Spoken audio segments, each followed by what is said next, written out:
Bonjour, vous avez peut-être déjà entendu dire que les cours d'eau souterrains étaient nocifs pour la santé. Alors qu'est-ce que cela veut dire exactement? Eh bien, je vous propose de le découvrir dans cette vidéo. Je m'appelle Christelle Barbier, je suis géobiologue, bioénergéticienne et praticienne chamanique depuis 2007. Et je vous aide à être épanoui aussi bien avec vous-même que dans votre maison.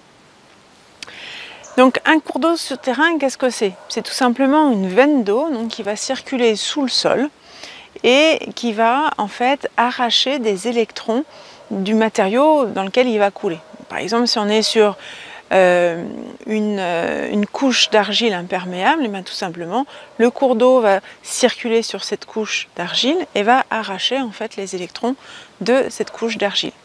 Alors qu'est-ce que ça va provoquer? Tout simplement, ça va provoquer une variation de champ magnétique terrestre, mais aussi une variation de champ électrique terrestre. Donc on peut tout à fait mesurer en fait cette variation de champ magnétique terrestre, par exemple avec un géomagnétomètre. Donc cet appareil mesure les variations de champ magnétique terrestre. Et qu'est-ce que ça va provoquer en fait, ces variations de champ magnétique terrestre? C'est que notre corps ne va pas réussir à gérer cette variation aussi rapide en quelques mètres de champ magnétique terrestre.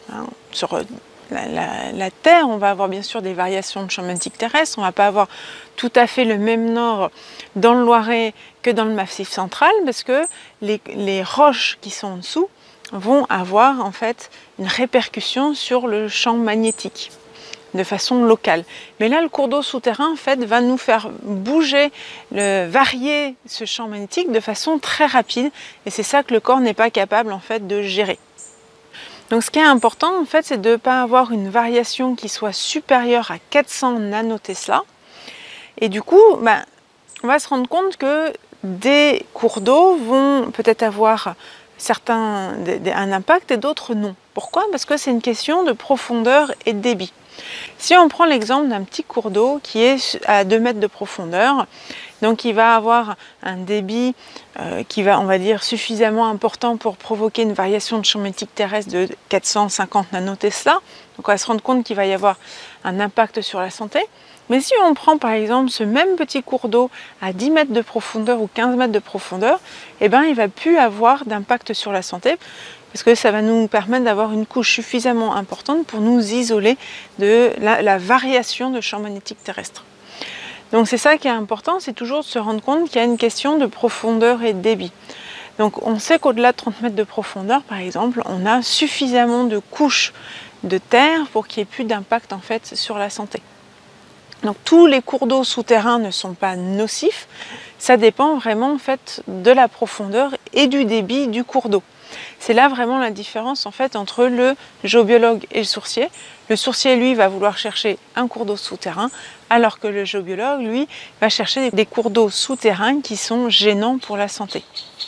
Alors il y a Andros qui a fait pas mal de recherches par rapport à l'impact des cours d'eau souterrains sur notre santé. Il s'est rendu compte que par exemple quand on est sur un cours d'eau souterrain, toutes nos glandes en fait vont diminuer leur sécrétion, sauf les surrénales et la thyroïde qui vont exploser leur sécrétion. Et on se rend compte qu'il y a vraiment un impact sur notre santé, et donc les surrénales sécrètent les cortisol comme tout le monde le sait, et donc c'est vraiment l'hormone du stress. Donc on se rend compte que d'être sur un cours d'eau souterrain crée un stress au niveau de notre corps.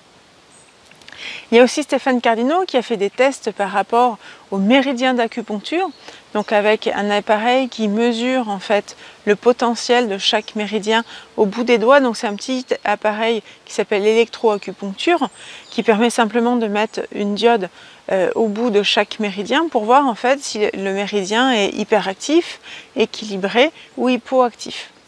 Et donc on s'est rendu compte qu'en mettant des gens sur des cours d'eau souterrains, au bout d'un certain temps, le méridien devient hypoactif. Donc on se rend bien compte que là aussi, le cours d'eau souterrain a un impact en fait sur notre santé. Donc qu'est-ce qu'il faut faire? Il faut éviter d'avoir un cours d'eau souterrain à l'aplomb de l'endroit où on va dormir, ou notre canapé, ou notre bureau, parce que ce sont les endroits où on reste le plus longtemps. Si vous savez que vous avez un cours d'eau qui passe dans votre maison, donc il faut déplacer le lit ou le canapé ou le bureau. C'est vraiment l'idéal, parce que comme on a un phénomène physique, idéalement il faut avoir une solution physique pour ne pas subir l'impact en fait du cours d'eau. Par exemple, sur un terrain qui est à construire, c'est encore plus simple. On peut très bien se dire, ben voilà, le cours d'eau souterrain, s'il y en a un, on va le faire plutôt passer dans le garage, comme ça on est sûr qu'il n'y ait pas d'impact sur la santé. Et on peut du coup vraiment réussir à optimiser au maximum en fait le terrain et la construction de la maison. Voilà, j'espère que cette vidéo vous a plu et du coup, inscrivez-vous à la chaîne et cliquez sur la petite cloche pour ne rien louper des prochaines vidéos. Et je vous dis à bientôt.